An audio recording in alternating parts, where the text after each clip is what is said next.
Welcome to Not Milk Never Milk. Subscribe if you're lactose intolerant.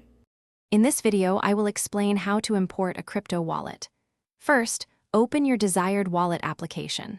Look for an option like Import Wallet or Restore Wallet.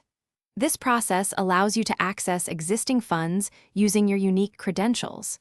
It's crucial to have your recovery phrase or private key ready. We will cover the specific details you need to gather in the next slide. To import your wallet, you'll primarily need one of three things. Most commonly, it's your 12-word or 24-word recovery phrase, also known as a seed phrase.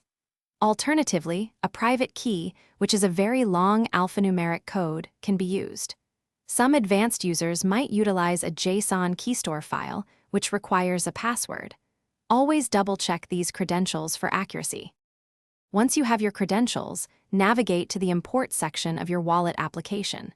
Select the appropriate method, whether it's a recovery phrase, private key, or JSON file. Enter the information precisely, paying close attention to spelling and order. After successful entry, you will typically be prompted to create a new, strong password for your imported wallet. This password protects your wallet on that specific device. Security is paramount when dealing with crypto wallets. Your recovery phrase and private key are the ultimate keys to your funds. Never share them. Write them down and store them offline in multiple secure locations, like a safe.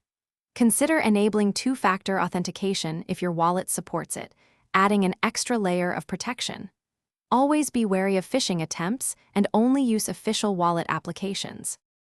Thanks for watching. If this was helpful, leave a like and consider subscribing. See you next time.